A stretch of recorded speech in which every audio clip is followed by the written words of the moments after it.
दोस्तों एक बार फिर से मैं आपके लिए AIIMS NORCET 10 form fill up 2026 apply online process की अपडेट लेके आ चुके हैं। किस तरह से आप एम्स नोरसेट नर्सिंग ऑफिसर के 2551 खाली पदों के लिए अपने फॉर्म अप्लाई कर सकते हो। स्टेप बाय स्टेप कंप्लीट जानकारी आपको इस वीडियो में दी जाएगी।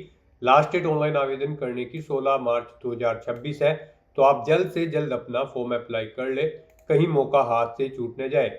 आप अंतिम समय का वेट न करें, अभी से अपना फॉर्म अप्लाई कर ले। फॉर्म अप्लाई करते समय अगर आपके सामने कोई भी टेक्निकल प्रॉब्लम आ रही है, कोई भी डिफिकल्टी आ रही है, तो उसका हल भी आपको इस वीडियो में मिल जाएगा। अप्लाई करते समय आपको कोई भी ऐसी गलती या फिर मिस्टेक नहीं करनी होगी जिसको करने से आपका एप्लीकेशन फॉर्म भी रिजेक्ट हो सकता है। फॉर्म अप्लाई करते समय आप किस प्रकार से अपना रजिस्ट्रेशन करोगे, डॉक्यूमेंट सिग्नेचर फोटोग्राफ कैसे और कितने केबी में आप अपलोड करोगे, कैसे आप अपने एग्जाम सेंटर चुनोगे, फीस पेमेंट करते हुए रजिस्ट्रेशन से लेकर प्रिंट तक आपको कैसे अपना फॉर्म अप्लाई कर लेना होगा, पूरी जानकारी के लिए आपको ये वीडियो शुरू से लेके एंड तक बिना स्किप किए हुए देखनी होगी। इस वीडियो को पूरा देखने पर ही आपके सभी सवाल और डाउट क्लियर होंगे। तो चलिए दोस्तों, बिना कोई वक्त गंवाए शुरू करते हैं AIIMS NORCET 10 application form fill up की पूरी जानकारी। फॉर्म भरने से पहले आपको सबसे पहले हमारी वेबसाइट IND सरकारी नौकरी के इस पेज पर विजिट करना होगा, जिसका लिंक आपको नीचे description plus first comment box में मिल जाएगा। और हमारे इस पेज पर विजिट करके आप यहां से एम्स नोरसेट 10 का फॉर्म अप्लाई कर सकते हो। All India institute of medical science Akhil Bharatiya Chikitsa संस्थान एम्स के अंतर्गत ये नोटिफिकेशन रिलीज हो चुका है। Nursing officer recruitment common eligibility test NORCET 10 के लिए 2551 वैकेंसीज निकली हुई है।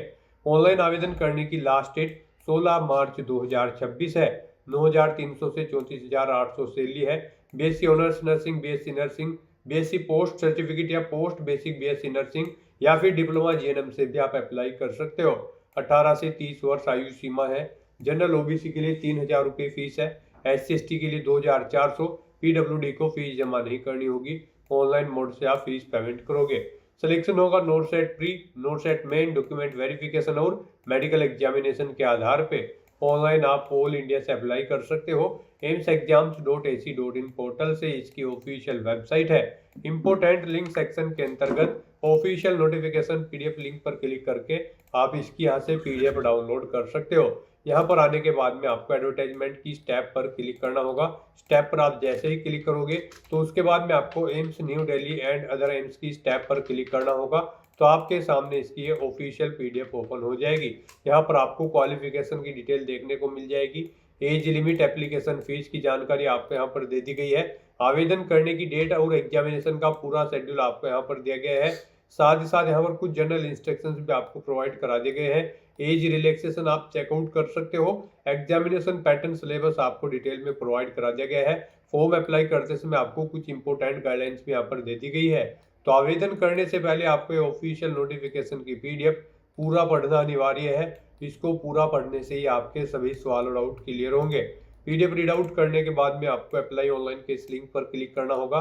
तो आपके सामने ऑनलाइन आवेदन करने का ये ऑफिशियल पोर्टल ओपन हो जाएगा। यहाँ पर आने के बाद अगर गाइज आपने पहले से रजिस्ट्रेशन कर रखा है तो आपको यहाँ पर लॉगिन टू अप्लाई की स्टेप पर क्लिक करना है। उसके बाद आपके सामने यहाँ पर लॉगिन का इंटरफेस ओपन हो जाएगा। अब आपको यहाँ पर अपनी कैंडिडेट ID या फिर मोबाइल नंबर एंटर करना है, अपना पासवर्ड आपको एंटर करना है और लॉगिन के स्टेप पर क्लिक करते हुए आपको लॉगिन करके अपने डैशबोर्ड में से अपना फॉर्म अप्लाई कर लेना है। और अगर आप यहाँ पर इस भर्ती में नोरसेट 10 में फर्स्ट टाइम अप्लाई करने जा रहे हो तो सबसे पहले यहाँ पर आपको अपना रजिस्ट्रेशन करना होगा। उसके लिए आपको यहाँ पर क्रिएट न्यू अकाउंट की ये टैब दी गई है, आप इस पर क्लिक करें। आपके सामने यहाँ पर आपके रजिस्ट्रेशन का फॉर्म ओपन हो जाएगा। अब यहाँ पर आपको अपने रजिस्ट्रेशन में 4 चीज़ें प्रोवाइड करनी है। सबसे पहले यहाँ पर आपको अपनी कॉन्टैक्ट डिटेल देनी है। उसके बाद यहाँ पर आपको अपना वेरिफिकेशन करना है, फिर आपको अपनी पर्सनल डिटेल देनी है और फिर पासवर्ड क्रिएट करते हुए यहाँ पर आपको अपना रजिस्ट्रेशन कर लेना है। तो सबसे पहले यहाँ पर आपको अपनी कॉन्टैक्ट डिटेल देनी है। इसमें आपको सबसे पहले अपना मोबाइल नंबर एंटर करना है, उसे एक बार फिर से एंटर करके कन्फर्म कर लेना है। अपनी ईमेल ID आपको एंटर करनी है, उसे भी एक बार फिर से एंटर करके कन्फर्म कर लेना है। उसके बाद आपको जनरेट OTP के इस ऑप्शन पर क्लिक करना है। फिर आपके रजिस्टर्ड मोबाइल नंबर और ईमेल ID पर OTP आए होंगे, वो OTP आपको यहाँ पर एंटर करने हैं। और उसके बाद वेरीफाई टू प्रोसीड के इस ऑप्शन पर क्लिक करते हुए आपको अपना मोबाइल नंबर और ईमेल ID वेरीफाई कर लेने हैं। इस तरह से यहाँ पर आपकी कॉन्टैक्ट डिटेल कंप्लीट हो जाएगी। फिर यहाँ पर आपको अपना वेरिफिकेशन करना है। अब आपको सबसे पहले इस चेकबॉक्स को ओके करना है कि आपकी एज यहाँ पर 18 साल से ज़्यादा है। उसके बाद यहाँ पर आप डिजी लॉकर के थ्रू अपना वेरिफिकेशन कर सकते हो, और अगर आप डिजी लॉकर के थ्रू अपना वेरिफिकेशन नहीं करना चाहते हैं तो फिर यहाँ पर आप I want to proceed without authentication के इस चेकबॉक्स को ओके करेंगे, और उसके बाद गाइज आप यहाँ पर कंटिन्यू के इस ऑप्शन पर क्लिक करेंगे, और फिर यहाँ पर आपको अपनी पर्सनल डिटेल देनी होगी। और गाइज अगर आप यहाँ पर डिजी लॉकर के थ्रू अपना वेरिफिकेशन करना चाहते हैं तो आपको इस चेकबॉक्स को ओके नहीं करना है, और फिर बस यहाँ पर अब आपको वेरिफिकेशन थ्रू डिजी लॉकर के इस ऑप्शन पर क्लिक करना है। फिर यहाँ पर आपको डिजी लॉकर के इंटरफेस पर डायरेक्ट कर दिया जाएगा। अब गाइज आपको यहाँ पर अगर आपने अपना अकाउंट क्रिएट कर रखा है तो आपको लॉगिन करके यहाँ पर डिजी लॉकर पर अपना ऑथेंटिकेशन कर लेना है, और अगर आपने डिजी लॉकर की वेबसाइट पर अकाउंट क्रिएट नहीं कर रखा है तो आपको पहले डिजी लॉकर की वेबसाइट पर जाकर अपना अकाउंट क्रिएट करना होगा। उसके बाद यहाँ पर आपको अपना वेरिफिकेशन करना होगा। आप गूगल पर जाएं, डिजी लॉकर टाइप करें, डिजी लॉकर की वेबसाइट ओपन होगी और उसमें वहाँ पर आप अपना रजिस्ट्रेशन कर ले। तो यहाँ पर अब आपको अपना वेरिफिकेशन करने के लिए स्टार्ट वेरिफिकेशन के इस ऑप्शन पर क्लिक करना है। उसके बाद यहाँ पर आपको अपना आधार नंबर एंटर करना है। यहाँ पर आप अपना आधार नंबर एंटर करें और उसके बाद नेक्स्ट के इस ऑप्शन पर क्लिक करें। फिर आपके रजिस्टर्ड मोबाइल नंबर पर जिससे आपका आधार लिंक है उस पर एक ओटीपी आया होगा, वो ओटीपी आपको यहाँ पर एंटर करना है और उसके बाद सबमिट के इस ऑप्शन पर क्लिक करना है। फिर यहाँ पर आपको अपना 6 डिजिट का सिक्योरिटी पिन एंटर करना है जो आपने डिजी लॉकर अकाउंट पर अपना अकाउंट क्रिएट करते समय क्रिएट किया था, वो पिन यहाँ पर आपको एंटर करना है और उसके बाद आपको डन के इस ऑप्शन पर क्लिक करना है। और गाइज अगर आप अपना पिन भूल चुके हो तो फिर यहाँ पर आपको फॉरगॉट माई पिन के इस ऑप्शन पर क्लिक करते हुए अपना पिन रिसेट कर लेना है और उसे यहाँ पर एंटर करते हुए आपको डन करना है। फिर यहाँ पर आपके सामने कुछ इस तरह से इंटरफेस ओपन होगा। अब यहाँ पर आपको इशू डॉक्यूमेंट में इस चेकबॉक्स को ओके करना है और पर्पस बताना है। यहाँ पर आप वेरिफिकेशन सेलेक्ट कर सकते हैं और उसके बाद गाइज आपको अलाउ के इस ऑप्शन पर क्लिक करते हुए अपना वेरिफिकेशन कर लेना है। इस तरह से यहाँ पर आपका वेरिफिकेशन सक्सेसफुली कंप्लीट हो जाएगा। अब गाइज आपको यहाँ पर कंटिन्यू के इस ऑप्शन पर क्लिक करना है। फिर यहाँ पर आपको अपनी पर्सनल डिटेल प्रोवाइड करनी है। यहाँ पर आपकी डिटेल आपके आधार से फैच कर ली गई है वेरिफिकेशन के थ्रू, जैसे कि आपका नाम, आपका फादर का नाम, आपका जेंडर, आपकी डेट ऑफ बर्थ। यहाँ पर अगर आप डिजी लॉकर से अपना डाटा फैच करना चाहते हैं तो आप इस चेकबॉक्स को ओके कर देंगे। ऑटोमेटिकली आपका डाटा आपके डिजी लॉकर अकाउंट प्रोफाइल पर जो डाटा आपने प्रोवाइड कराया है उससे फैच करके यहाँ पर फिल कर दिया जाएगा। और गाइज अगर आप अपनी 10वीं क्लास के अकॉर्डिंग यहाँ पर अपने डेटा की डिटेल देना चाहते हैं तो फिर यहाँ पर आप मैन्युअली एंटर कर सकते हैं अपनी डिटेल। इसे आप चेंज करना चाहते हैं तो आप अपनी 10वीं की मार्कशीट के अकॉर्डिंग यहाँ पर इसमें आप चेंज कर सकते हैं। तो यहाँ पर बस अब आपको अपनी मदर का नाम एंटर करना है। फिर यहाँ पर आपको आपके आधार के अकॉर्डिंग आपका जेंडर ऑटोमेटिकली सिलेक्टेड मिलेगा। आपकी डेट ऑफ बर्थ भी आपको ऑटोमेटिकली यहाँ पर फिल मिलेगी। फिर यहाँ पर बस आपको अपना मैरिटल स्टेटस सेलेक्ट करना है, आप मैरिड हो या फिर अनमैरिड। आप इनमें से ऑप्शन सेलेक्ट करें और उसके बाद कंटिन्यू के इस ऑप्शन पर क्लिक कर दें। इस तरह से यहाँ पर आपकी पर्सनल डिटेल का सेक्शन कंप्लीट हो जाएगा। फिर गाइस यहाँ पर आपको अपना पासवर्ड क्रिएट करना है। पासवर्ड के लिए आपको कुछ गाइडलाइन दी गई है। पासवर्ड आपका 8 से 10 कैरेक्टर के बीच में होना चाहिए, अल्फा न्यूमेरिक फॉर्मेट में होना चाहिए। मीन्स आपके पासवर्ड में कम से कम एक अपर केस कैरेक्टर, एक लोअर केस कैरेक्टर, एक इंटीजर नंबर और एक स्पेशल कैरेक्टर जैसे कि @ हैश या फिर डॉलर होना चाहिए। तो इस फॉर्मेट में यहाँ पर आपको अपना कोई एक पासवर्ड एंटर करना है। वही पासवर्ड आपको कन्फर्म पासवर्ड फील्ड में एंटर करना है और उसके बाद गाइज आपको यहाँ पर preview and create an account के स्टेप पर क्लिक करना है। फिर यहाँ पर आपने रजिस्ट्रेशन में जो पीछे अब तक डिटेल प्रोवाइड कराई है उसका पूरा प्रीव्यू आपको शो कर दिया गया है। आपको सभी डिटेल्स केयरफुली चेकआउट करनी है। यहाँ पर आपको एक कैंडिडेट आईडी भी दी गई है, आपको इसे केयरफुली नोट डाउन करके रख लेना है। और गाइस यहाँ पर अब आपको बस इस चेकबॉक्स को ओके करना है। कहीं पर कोई मिस्टेक है तो आप एडिट OTR डिटेल के ऑप्शन पर क्लिक करके एडिट कर सकते हैं। और अगर सभी चीज़ें ओके हैं तो बस यहाँ पर अब आपको सबमिट डिटेल के इस ऑप्शन पर क्लिक करना है। इस तरह से यहाँ पर आपका रजिस्ट्रेशन सक्सेसफुली कंप्लीट हो चुका है। आपकी रजिस्टर्ड ईमेल आईडी पर एक कैंडिडेट आईडी सबमिट की गई है। ये वाली कैंडिडेट आईडी आपको इसे केयरफुली नोट डाउन करके रख लेना है फ्यूचर यूज के लिए। और गाइस यहाँ से आप प्रिंट के ऑप्शन पर क्लिक करके अपने रजिस्ट्रेशन का एक प्रिंट आउट भी ले सकते हैं। और फिर यहाँ पर बस अब आपको लॉगिन टू अप्लाई के इस टैब पर क्लिक करना है। फिर आपके सामने लॉगिन का ये इंटरफेस ओपन हो जाएगा। अब आपको अपनी कैंडिडेट आईडी या फिर मोबाइल नंबर यहाँ पर एंटर करना है। अपना पासवर्ड आपको एंटर करना है जो पासवर्ड आपने क्रिएट किया था और उसके बाद आपको लॉगिन की स्टेप पर क्लिक करते हुए अपने डैशबोर्ड में लॉगिन कर लेना है। लॉगिन करने के बाद आपके सामने आपका डैशबोर्ड कुछ इस तरह से शो होगा। अब गाइस यहाँ पर आपको NORCET 10 का फॉर्म अप्लाई करने के लिए ऐड न्यू एप्लीकेशन के स्टेप पर क्लिक करना है। अब यहाँ पर आपका नोट सेट 10 का फॉर्म स्टार्ट हो चुका है। गाइज अब आपको इन स्टेप को यहाँ पर कंप्लीट करना है। सबसे पहले आपको अपनी बेसिक डिटेल देनी है, फिर क्वालिफिकेशन की, उसके बाद एक्सपीरियंस की, फिर आपको अपनी एग्जाम सिटी सेलेक्ट करनी है, अपने डॉक्यूमेंट आपको अपलोड करने हैं और फीस पेमेंट करते हुए आपको अपना फॉर्म कंप्लीट कर लेना है। तो इन स्टेप्स को आपको यहाँ पर 1 बाय 1 करके कंप्लीट करना है। तो सबसे पहले यहाँ पर आपको अपनी बेसिक डिटेल्स प्रोवाइड करनी है। इसमें आपको कुछ चीज़ें आपकी ऑटोमेटिकली फिर मिलेगी, जैसे कि आपका फादर का नाम, आपकी मदर का नाम और आपकी डेट ऑफ बर्थ। बस गाइज यहाँ पर अब आपको बताना है कि क्या आप PWBD कैंडिडेट हैं। अगर हैं तो आप यस ऑप्शन सेलेक्ट करेंगे, आई एग्री के चेकबॉक्स को ओके करेंगे, कंफर्म के इस ऑप्शन पर क्लिक करेंगे और अपनी डिसेबिलिटी की डिटेल यहाँ पर आपको प्रोवाइड कराते हुए अपनी डिसेबिलिटी सर्टिफिकेट्स यहाँ पर आपको अपलोड करने होंगे। और गाइज अगर आप PWBD कैंडिडेट नहीं हैं तो आप सिंपली नो ऑप्शन सेलेक्ट करेंगे। फिर यहाँ पर आपको अपनी कैटेगरी सेलेक्ट करनी है, आप जिस कैटेगरी से बिलोंग करते हैं। यहाँ पर अगर आप रिजर्व कैटेगरी से बिलोंग करते हैं तो आपको अपना कैटेगरी सर्टिफिकेट अपलोड करना होगा। आपका सर्टिफिकेट यहाँ पर PDF फॉर्मेट में होना चाहिए, 2 MB से कम उसका साइज होना चाहिए। आपको click here to upload your document के इस ऑप्शन पर क्लिक करना है, फाइल को सिलेक्ट कर लेना है और अपना कैटेगरी सर्टिफिकेट यहाँ पर आपको अपलोड कर देना है। और गाइज अगर आप यहाँ पर रिजर्व कैटेगरी से बिलोंग नहीं करते हैं तो फिर आपको अपना कोई सर्टिफिकेट अपलोड नहीं करना होगा। उसके बाद यहाँ पर आपको अपनी नेशनलिटी सिलेक्ट कर लेनी है। फिर यहाँ पर आपको अपना स्टेट सेलेक्ट करना है, आप जिस स्टेट से बिलोंग करते हैं। उसके बाद यहाँ पर आपसे पूछा गया है कोई आपका एक ID प्रूफ। यहाँ पर आप अपना कोई एक ID प्रूफ सेलेक्ट करें, जैसे कि pan card, voter ID card या फिर ड्राइविंग लाइसेंस या फिर आधार कार्ड। आप अपने अकॉर्डिंग ऑप्शन सेलेक्ट करेंगे, उसका नंबर यहाँ पर आप एंटर करेंगे।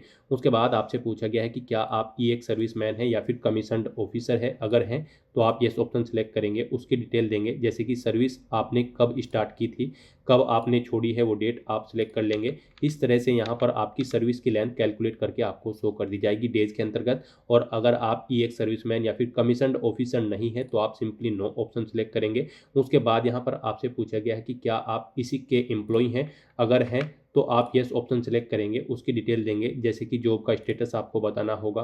फिर यहाँ पर आपको बताना होगा प्रेजेंट में आप किस पोजीशन पर कार्यरत है, अपॉइंटमेंट डेट देनी होगी, कब तक आपने जॉब की है वो डेट आपको सिलेक्ट करनी होगी। और अगर आप एम्प्लॉय नहीं है इसी के तो आप सिंपली नो ऑप्शन सेलेक्ट कर लेंगे। फिर यहाँ पर आपसे पूछा गया कि क्या आप रेगुलर गवर्नमेंट सर्वेंट है। अगर हैं तो आप यस ऑप्शन सेलेक्ट करेंगे। आप यहाँ पर ऑर्गेनाइजेशन का नाम देंगे जिसमें आप कार्यरत है, ऑर्गेनाइजेशन का टाइप सेलेक्ट करेंगे, जॉब का स्टेटस सेलेक्ट करेंगे। और अगर आप यहाँ पर गवर्नमेंट सर्वेंट नहीं हैं तो आप सिंपली नो ऑप्शन सेलेक्ट कर लेंगे। उसके बाद यहाँ पर आपसे पूछा गया कि क्या आप कॉन्ट्रेक्चुअल बेस पर एम्स में एम्प्लॉय हैं। अगर हैं तो आप यस करेंगे और उसकी डिटेल प्रोवाइड कराएंगे, जैसे कि यहाँ पर कॉन्ट्रेक्चुअल डेट आपको देनी होगी, किस डेट से किस डेट तक आपका कॉन्ट्रैक्ट है। और यहाँ पर आपको इंस्टीट्यूट का टाइप सेलेक्ट करना होगा, वो एम्स रायपुर है या फिर ऋषिकेश है। इस तरह से आपको अपनी डिटेल देनी होगी। और अगर आप कॉन्ट्रेक्चुअल बेस पर एम्प्लॉय नहीं है एम्स में तो आप सिंपली नो ऑप्शन सेलेक्ट करेंगे। उसके बाद यहाँ पर आपको अपना मैरिटल स्टेटस सेलेक्ट करना है, आप मैरिड हो या फिर अनमैरिड। फिर यहाँ पर आपको आपकी डेट ऑफ बर्थ ऑटोमेटिकली फिर मिलेगी आपके आधार के अकॉर्डिंग। बस यहाँ पर अब आपको इस पेज को नीचे स्क्रॉल डाउन करना है और फिर यहाँ पर आपको परमानेंट एड्रेस के इस ऑप्शन पर क्लिक करते हुए अपना परमानेंट एड्रेस यहाँ पर एंटर कर देना है। उसके बाद अगर आपका पोस्टल एड्रेस है तो आप पोस्टल एड्रेस के इस ऑप्शन पर क्लिक करेंगे, अपना पोस्टल एड्रेस भी यहाँ पर दे देंगे। और अगर आपका पोस्टल एड्रेस आपके परमानेंट एड्रेस के अकॉर्डिंग सेम है तो बस यहाँ पर गाइज आप इस चेकबॉक्स को ओके करेंगे, ऑटोमेटिकली आपका पोस्टल एड्रेस आपके परमानेंट एड्रेस के अकॉर्डिंग यहाँ पर फिल हो जाएगा। इस तरह से अपनी डिटेल प्रोवाइड करने के बाद गाइज फिर आपको यहाँ पर सेव एंड नेक्स्ट के इस ऑप्शन पर क्लिक करना है। नेक्स्ट यहाँ पर आपको अपनी एजुकेशनल क्वालिफिकेशन की डिटेल प्रोवाइड करनी है। गाइड यहाँ पर नोट सेट 10 में अप्लाई करने के लिए आपके पास BSc ऑनर्स नर्सिंग की डिग्री होनी चाहिए या फिर BSc नर्सिंग की, या फिर आपके पास BSc पोस्ट सर्टिफिकेट होना चाहिए नर्सिंग में, या फिर आपके पास डिप्लोमा होना चाहिए GNM का। और यहाँ पर आपका रजिस्ट्रेशन भी होना चाहिए इंडियन नर्सिंग काउंसिल या फिर स्टेट नर्सिंग काउंसिल में as a nurse and midwife के तौर पर। तो यहाँ पर अब आपको अपनी क्वालिफिकेशन की डिटेल देनी है। सबसे पहले यहाँ पर आपको ऑप्शन सेलेक्ट करना है, आपके पास BSc ऑनर्स नर्सिंग की डिग्री है या फिर BSc नर्सिंग की, या फिर आपके पास BSc पोस्ट सर्टिफिकेट है या फिर GNM का डिप्लोमा है। आप अपने अकॉर्डिंग ऑप्शन सेलेक्ट करें, इंस्टीट्यूट का नाम दें जिससे आपने अपनी ये डिग्री या फिर डिप्लोमा पास आउट किया है, यूनिवर्सिटी का नाम दें। फिर आपको पासिंग डेट सेलेक्ट करनी है, कब आपने पास आउट किया है अपनी डिग्री या फिर डिप्लोमा को। उसके बाद आपको अपने रजिस्ट्रेशन की डिटेल यहाँ पर देनी है। यहाँ पर आपको रजिस्टर्ड एज में nurse and midwife option select करना है, रजिस्ट्रेशन नंबर देना है अपनी नर्स का, मिडवाइफ का रजिस्ट्रेशन नंबर आपको देना है। फिर यहाँ पर आपको स्टेट नर्सिंग काउंसिल सेलेक्ट करनी है, किस स्टेट में आपने अपना रजिस्ट्रेशन करा रखा है नर्सिंग काउंसिल में, आपको यहाँ पर स्टेट सेलेक्ट करना है। फिर यहाँ पर आपको अपने रजिस्ट्रेशन की डेट सेलेक्ट करनी है, कब आपने अपना रजिस्ट्रेशन कराया हुआ है। इस तरह से अपनी डिटेल प्रोवाइड करने के बाद गाइज फिर आपको यहाँ पर सेव एंड नेक्स्ट के इस ऑप्शन पर क्लिक करना है।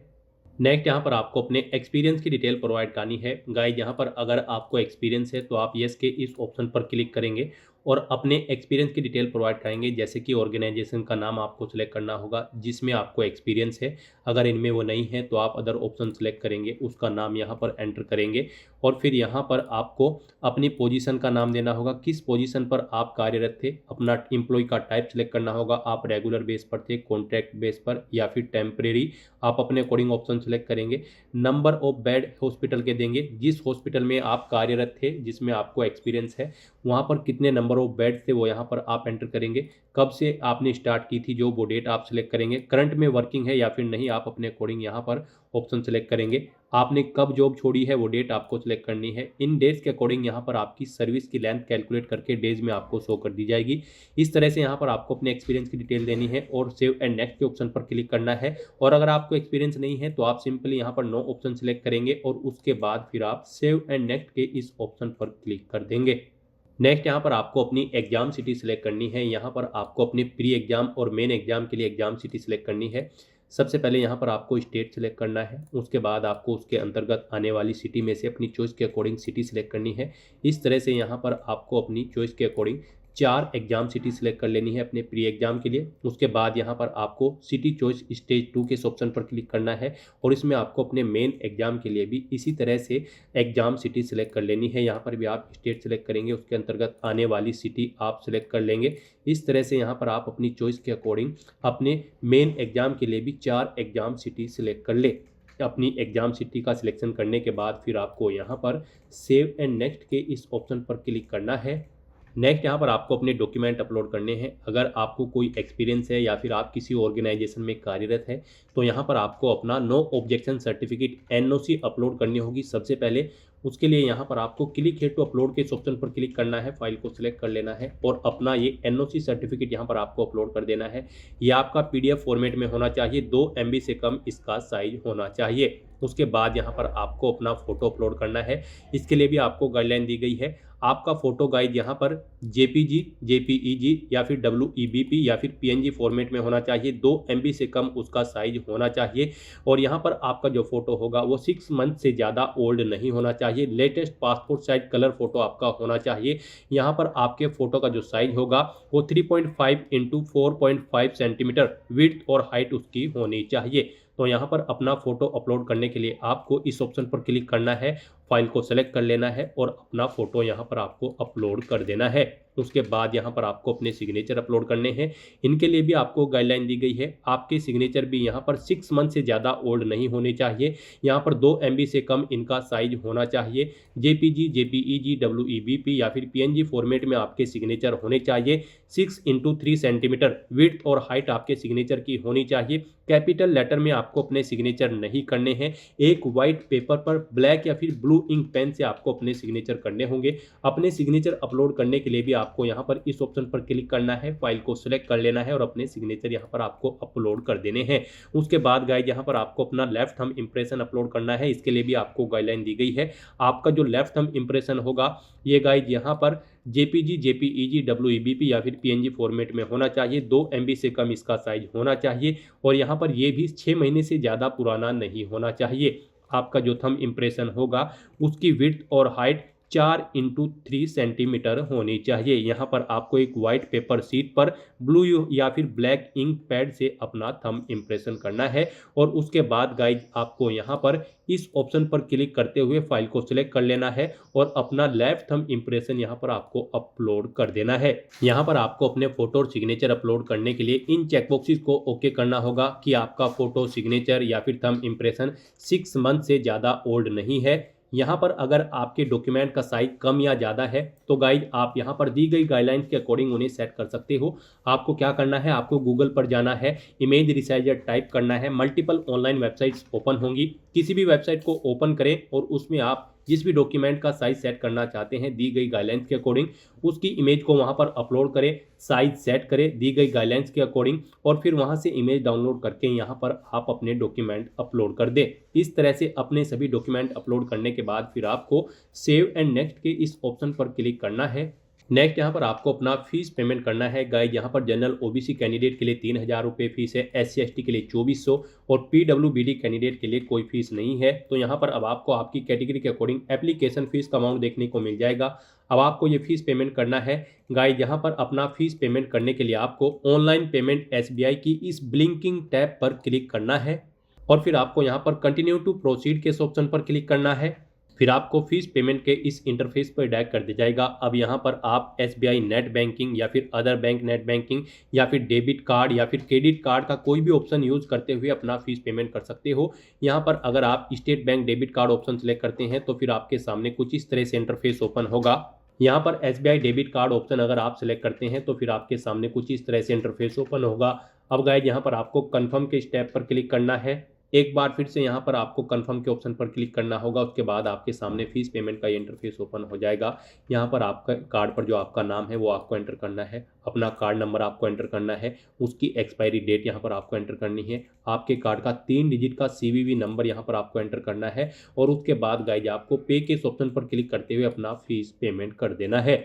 सक्सेसफुली फीस पेमेंट करने के बाद आपको अपने एप्लीकेशन फॉर्म का प्रीव्यू चेकआउट करते हुए उसे सबमिट कर देना है। उसके बाद आपको अपने एप्लीकेशन फॉर्म का एक हार्ड कॉपी प्रिंट आउट ले लेना है फ्यूचर यूज के लिए, फ्यूचर रेफरेंस के लिए, और फिर आप अपने डैशबोर्ड में भी जाकर चेकआउट कर सकते हो कि आपका एप्लीकेशन फॉर्म सक्सेसफुली सबमिट हो चुका है या फिर नहीं। यहाँ पर आपको सबमिटेड ऑप्शन देखने को मिल जाएगा कि यहाँ पर आपका फॉर्म सक्सेसफुली सबमिट हो चुका है। तो दोस्तों ऐसे आप अपना एम्स नोरसेट 10 के लिए फॉर्म अप्लाई कर सकते हो बिना कोई मिस्टेक किए हुए। आज की इस वीडियो में बस इतना ही। आई होप ये वीडियो आपको पसंद आई होगी। अगर पसंद आई हो तो इसे लाइक और शेयर करें, चैनल पर नए हो तो इसे सब्सक्राइब कर लें। Thanks for watching.